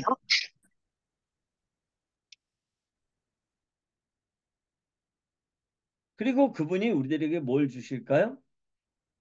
새로운 생명을 주세요. 예수 그리스도께서. 그래서 고린도 후서 5장 17절에 이렇게 돼 있죠. 그런즉 누구든지 그리스도 안에 있으면 새로운 피조물이라. 이전 것은 지나갔으니 보라 새 것이 되었도다라고 돼 있는데 여기에서 새로운 피조물이라 하는 게요. 이 카이노스라는 말을 쓰거든요. 카이노스 크티시스라는 말을 쓰는데 이 카이노스 크티시스라고 하는 것은요. 영적인 우주가 됐든 물질적인 우주가 됐든 한 번도 존재한 일이 없었던 이라는 뜻이에요. 그러니까 내 안에 있는 이 새로운 피조물은요. 이전 영적인 우주가 됐든 물질적인 우주가 됐든 한 번도 존재한 일이 없는 전혀 새로운 생명이라는 거예요. 그게 내 안에 들어왔어요. 누구를 통해서? 예수 그리스도를 통해서. 그래서 내가 뭐가 됐어요? 새로운 존재가 됐어요. 내가 변했다는 뜻이 아니에요. 우린 이렇게 착각해요. 내가 예수 믿고 열심히 신앙생활을 하면 내가 서서히 변해서 예수님을 닮아갈 수 있을 거다. 이렇게 착각하는데 그거는 전혀 불가능해요. 왜? 나는 죽었기 때문입니다. 근데 내가 어떻게 변해요? 그런데 내 안에 예수 그리스도의 새로운 생명이 들어와서 새로운 생명을 창조했어요. 어디에서? 그리스도 예수 안에서. 그래서 누구든지 그리스도 안에 있으면 뭐가 되느냐? 새로운 피조물이 되는 거예요. 내 옛사람은 죽었어요. 그리고 그리스도 안에 있는 새 사람이 살고 있는데 그 새 사람은 어떤 사람이냐?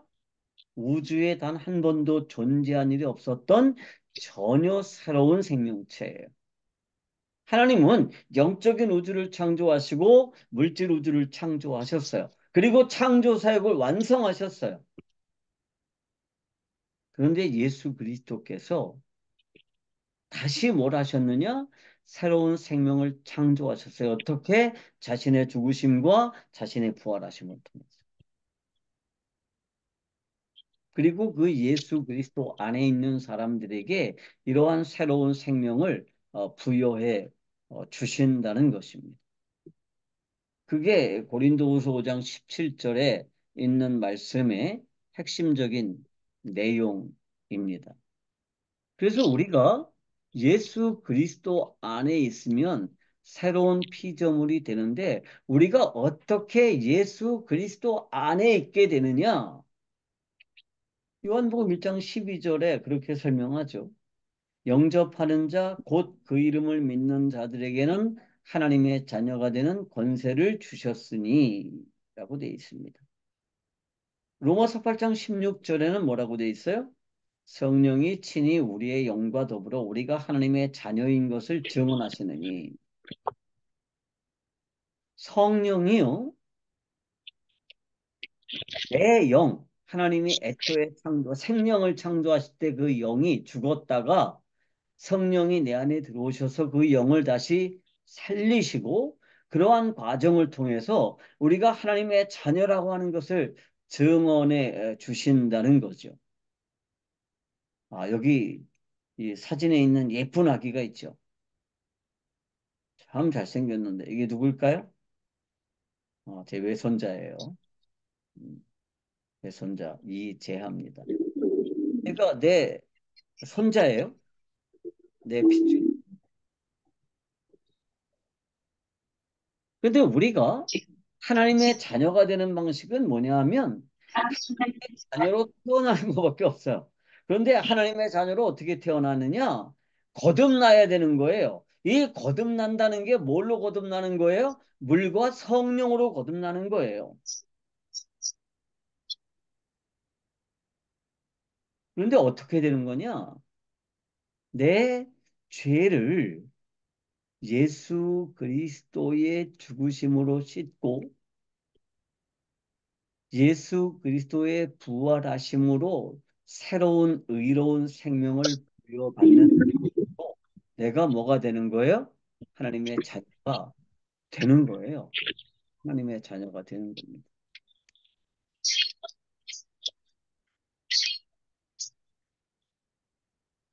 이 세상에는 두 가지 종류의 인간이 있습니다.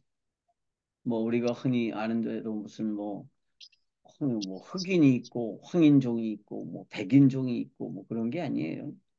유대인이 있고 헬라인이 있고 스쿠디아인이 있고 그런 게 아니라 이 세상에는 두 가지 종류의 인간이 존재합니다. 하나는 뭐예요?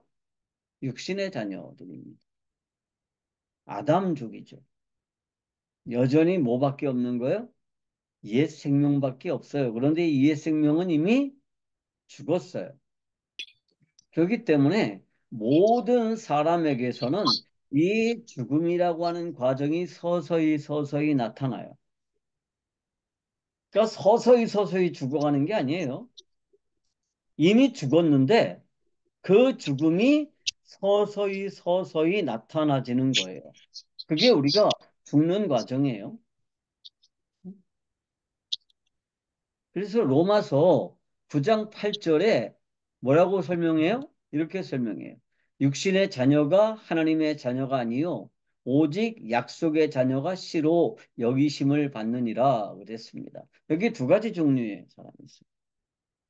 육신의 자녀와 약속의 자녀가 있습니다.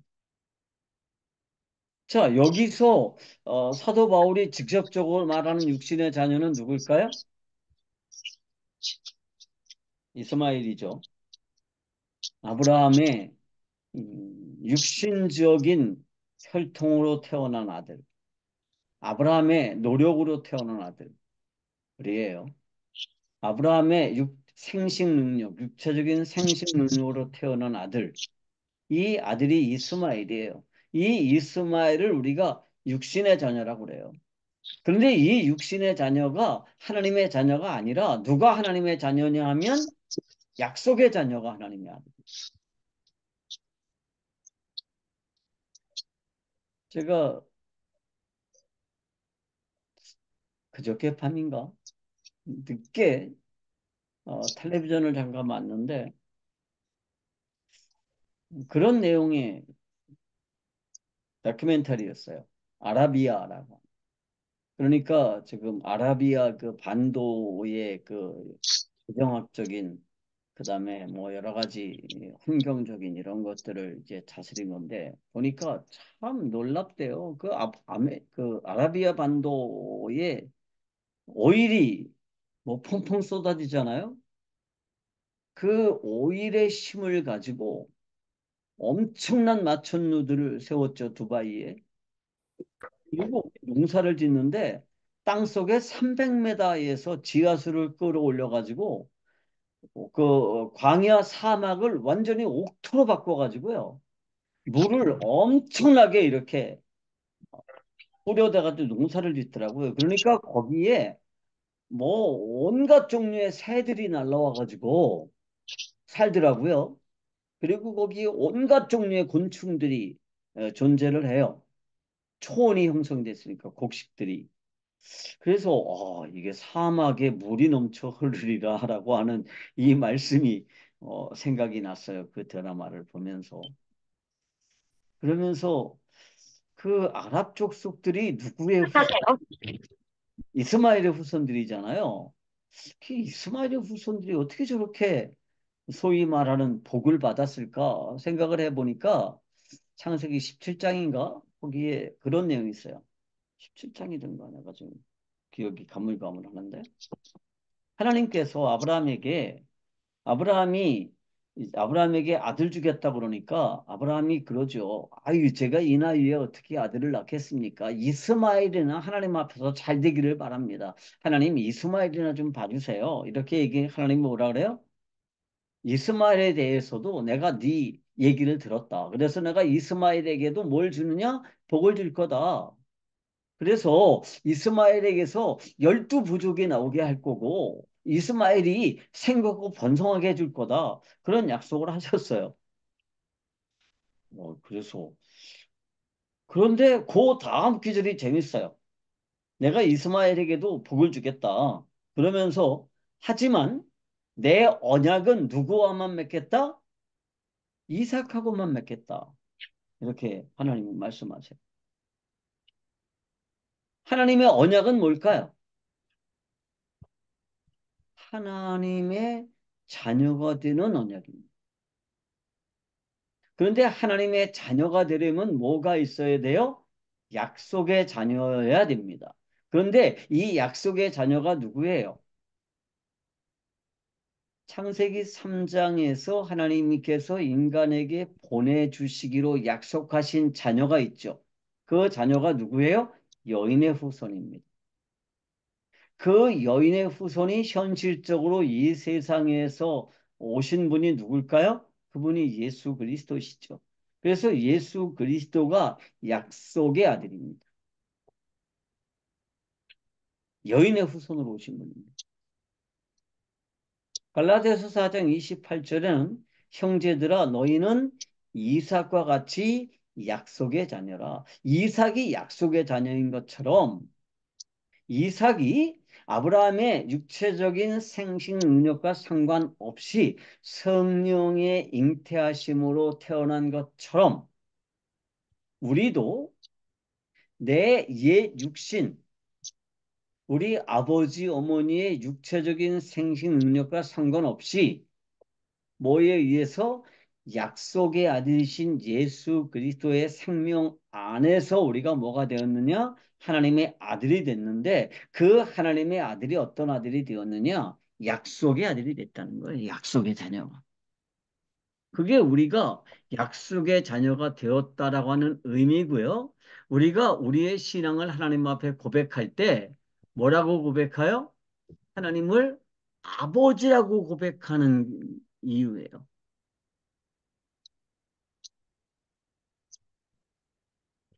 여러분들이 아마 너무너무 잘 아는 얘기일 텐데, 신앙을 고백할 때마다 내가 하나님을 아버지라고 부른다라고 하는 이 의미를 정말 깊이 묵상해야 돼요.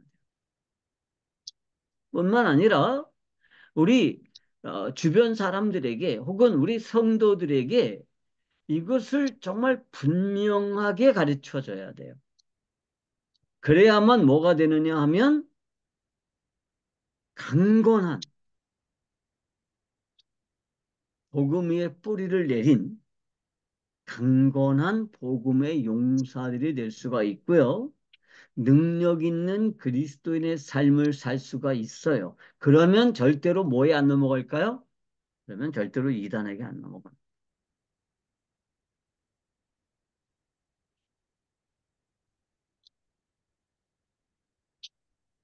여기 요한일서 3장 1절에 이렇게 돼 있죠. 보라, 아버지께서 어떠한 사랑을 우리에게 베푸사 하나님의 자녀라 일컬음을 받게 하셨는가? 어떤 사랑을 베푸셨어요? 사실 우리는 하나님의 자녀가 될 자격이 전혀 없어요. 그런데 그 외아들이신 성부, 성자, 성령 하나님 중에 제2위격이신 성자 하나님이 이 세상에 오셔서 마지막 아담으로 인간의 반역죄에 대한 처벌을 받으심으로 인간의 반역이 끝났습니다.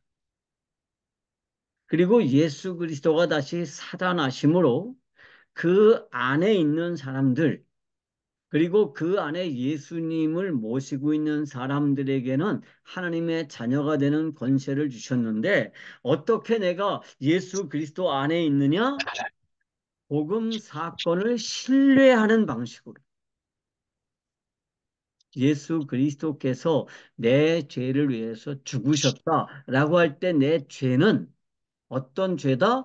하나님 앞에 반역을 저지른 그 내 죄를 대신해서 내가 죽을 수밖에 없는데 예수 그리스도께서 대신 죽으셨다. 그래서 모든 인간의 반역죄를 끝장내셨다. 그리고 그분이 다시 부활하셨다라는 사실을 믿으면, 그러면 우리의 반역죄가 용서되었을 뿐만이 아니라 내 안에 누가 들어오는 거예요? 예수 그리스도가 들어오세요. 그 예수 그리스도의 생명은 의로운 생명이고요. 그 의로운 생명을 우리가 가지고 있으면 그 의를 가지고 누구 앞에 나갈 수 있는 거예요? 하나님 앞에 나갈 수 있는 거예요. 그게, 그게 복음의 핵심입니다. 참 안타까운 거는 우리가 복음을 너무 대강대강 알아요. 대강 아는 거는요, 어릴 때나 그러는 거예요, 어릴 때나. 어른이 되어서도 복음을 대강 알아. 다 늙어서도 복음을 대강 알아. 그러니까 영적인 성숙이 안 일어나는 거죠.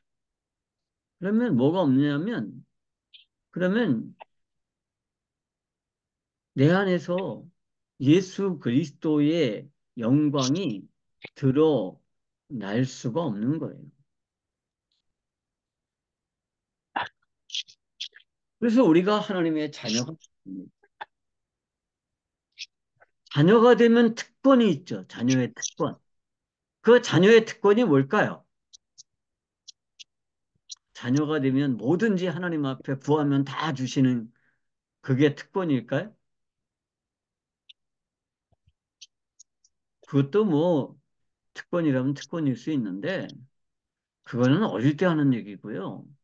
사실은 좀 특권이라면 뭐가 특권이냐 하면 징계하시되 징벌하지 않는 특권을 받아요. 우리가요, 하나님께서 우리의 죄를 용서하셨잖아요. 그러면 그다음부터는 내가 하나님 앞에 어떻게 살아야 돼요? 하나님의 자녀답게 살아야 돼요. 하나님의 자녀답게 산다는 게 뭐냐 하면 영적인 성숙을 위해서 살아야 돼요. 근데 그게 잘 안 돼요. 그러면 그럴 때마다 하나님은 어떻게 하실까요? 우리를 벌 주시나요? 아니에요. 하나님은 벌 주시지 않아요. 뭐 하시죠? 피하세요. 근데 우리가요, 이거를 하나님의 벌이라고 생각하니까 하나님이 무섭죠.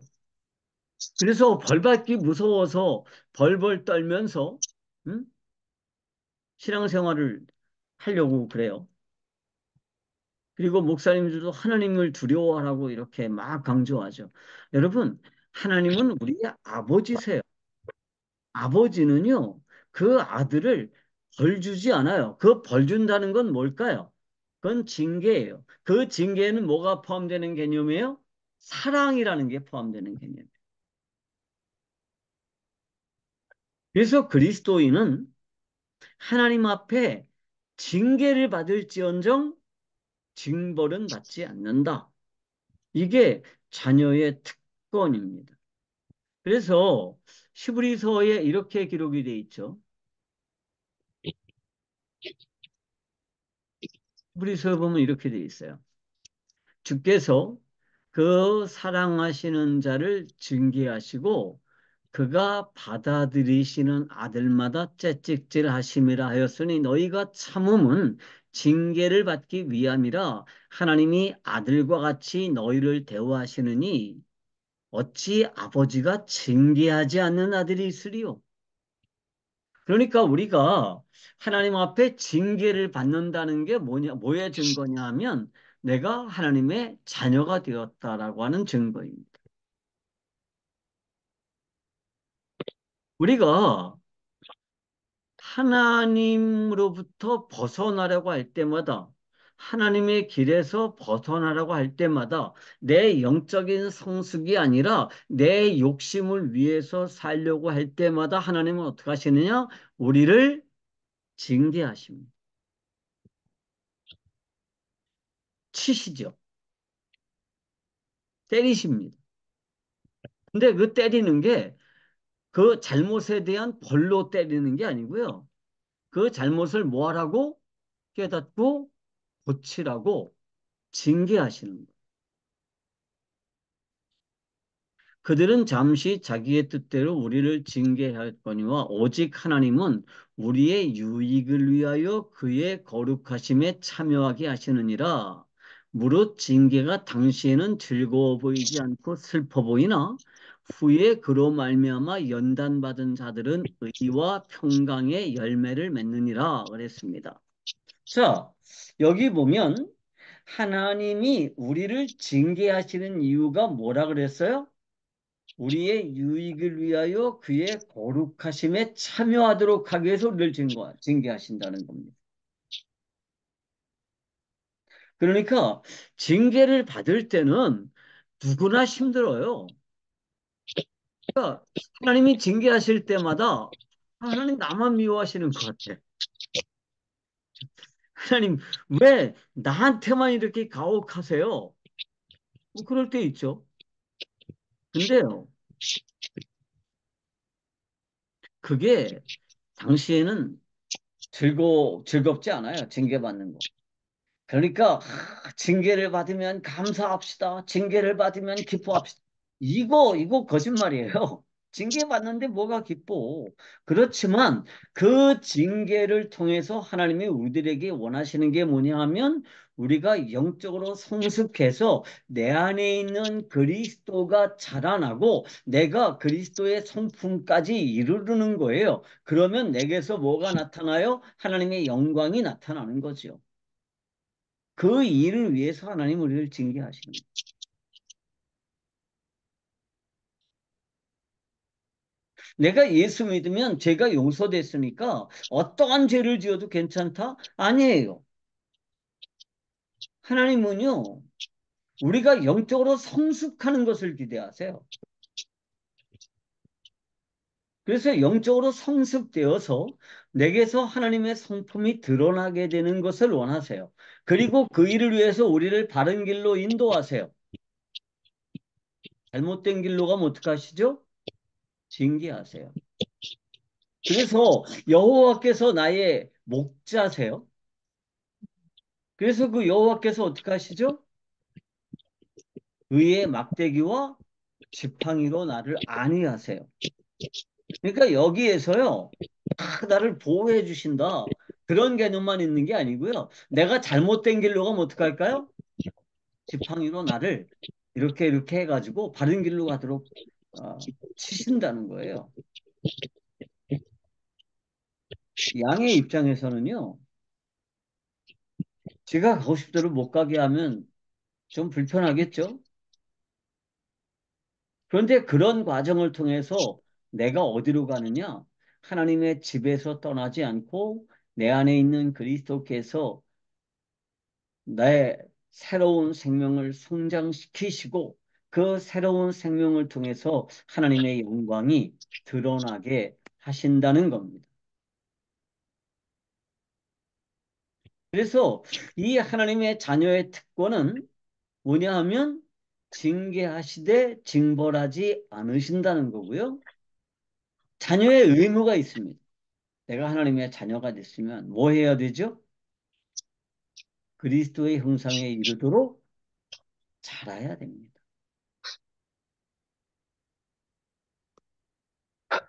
우리가 하나님을 아버지라고 부른다는 거는요. 내가 하나님을 닮아가겠다는 거예요.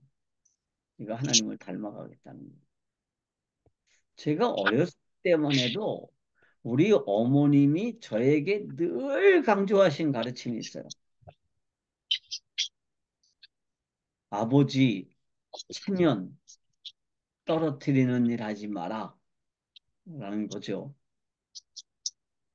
아버지 얼굴에 먹칠하는 짓 하지 마라. 아버지 아들이라는 얘기 듣고 살아라. 그게 우리 어머님이 저한테 하신 말씀이에요. 그게 아마 거의 유일하신 가르침이었을 거예요. 그런데 네, 그럼 우리 아버지가 누구예요? 왜, 저, 왜, 어? 그 우리의 뭘 아버지 걸어? 왜? 하나님이시니까 내가 하나님의 자녀가 되었어요. 그럼 이제부터 내게 주어진 의무가 있습니다. 그건 뭐냐면 그 아버지의 그 형상의 완성이신 예수 그리스도를 닮아가는 거예요. 그래서 예수 그리스도의 형상에 이르도록 자라나는 거. 그게, 그게 하나님의 자녀의 의무입니다. 디도서 2장 13절은 이렇게 말씀하세요. 복스러운 소망과 우리의 크신 하나님 구주 예수 그리스도의 영광이 나타나심을 기다리게 하셨다. 누구에게? 우리에게. 하나님이 그렇게 기다리시는 거예요. 이를 위하여 우리의 복음으로 너희를 부르사 우리 주 예수 그리스도의 영광을 얻게 하려 하십니다. 이게 무슨 얘기일까요? 나를 통해서 누가 드러나는 거예요? 예수 그리스도의 영광이 드러나는 겁니다. 지난 시간에 아담의 존재 목적이 뭐라 그랬어요? 하나님의 영광을 반영하는 거라고 했습니다. 우리 그리스도인 하나님의 이게 물 돼? 존재 목적은 뭘까요? 물 안 받아놨어? 어디? 교수님 죄송한데 좀 음소거 좀 시켜주십시오. 아, 짜증이 이영희 나네요. 목사님 음소거 좀 시켜주세요. 박영희 선교사님입니다. 박영희 선교사님 강의 안 들으시는 것 같네요. 아니, 죄송해요. 내가 아까 했는데, 예, 예, 잠깐요. 예. 죄송해요. 그래서 정말 내가 왜 존재해야 되느냐? 내가 하나님의 자녀로 산다는 건 뭐냐? 우리가 하나님의 자녀로 산다는 걸 자꾸 교회에서 그냥 어리광 부리고 살아도 된다는 개념으로 자꾸 가르쳐요. 응? 떼쓰면 된다. 금식기도 하고 물론 필요하죠. 철학기도 하고 물론 필요해요. 그런데 떼써서 내 욕구를 채우는 게 그게 하나님이 우리들에게 기대하시는 게 아니에요. 우리가 왜 기도해야 되고 왜 예배해야 되고 왜 성경을 공부해야 되고 왜 선하게 살아야 되느냐 하면 그러한 과정들을 통해서 내 안에 영적인 생명이 성숙되어지고 그 영적인 생명이 뭐 하느냐? 밖으로 드러나서 그리스도의 성품을 내게 된다는 거예요. 그게 우리가 하나님을 아버지라고 부른다는 것의 의미입니다. 그러니까 하나님을 그냥 아무런 개념 없이 아버지라고 부르면 안 돼요. 아무나 와가지고 나한테 아버지라고 부르면 되겠어요? 내 자녀들이라 나한테 아버지라고 부르지? 그렇잖아요. 길거리 지나가는데 어떤 사람이 나한테 아버지, 아버지를 쫓아오면 어떡해요? 정신 좀 차리세요. 내가 어떻게 당신 아버지입니까? 그러지 않겠어요? 내 자녀들이니까 나를 아버지라고 부르고요. 아버지로서 내 자녀들에게 기대하는 게 있어요. 그게 뭘까요? 자녀들이 나 먹여 살려주는 거? 아버지는 그런 거 기대 안 해요. 뭘 기대할까요? 자녀들이 자녀답게 살아주는 거죠. 하나님도 마찬가지예요.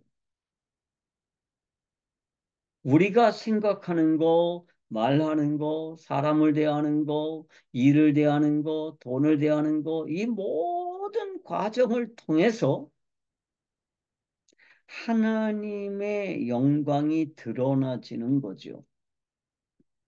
그걸 하나님께서 우리들에게 기대하신다는 겁니다.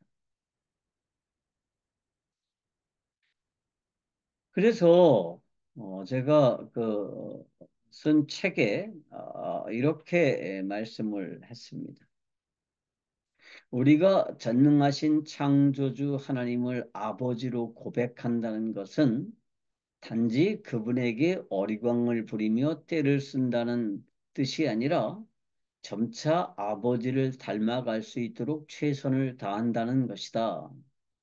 우리가 하나님을 아버지라고 부르는 이상 자기 인생의 주인이 되어서 행복이라는 존재의 목적을 정하고 그 일을 위해 자기 자신의 노력을 기울이는 한편 신의 도움을 요청하는 것이 아니라 내 안에 계신 성령 하나님께 순종하는 과정을 통해 하나님을 닮아가야 하는 것이다. 제가 이번에 새롭게 출간한 사도신경으로 본 성경적인 세계관 중에 한 부분입니다. 우리가 하나님을 아버지로 부른다는 건 이런 것이죠. 그래서 우리가 하나님 앞에 우리의 신앙을 고백할 때마다 하나님을 아버지라고 부르는 거 이거 정말 아주 심각하게 묵상하고 고백해야 돼. 나는 전능하신 창조주 아버지 하나님을 믿는다. 이 고백, 이건 정말 엄청난 고백입니다. 그리고 이 고백을 우리 교회가 함께 고백함으로써 뭐 할 수 있느냐? 하나님을 예배할 수 있게 되는 것입니다. 자, 오늘 강의는 이것으로 마치도록 하겠습니다. 기도하겠습니다.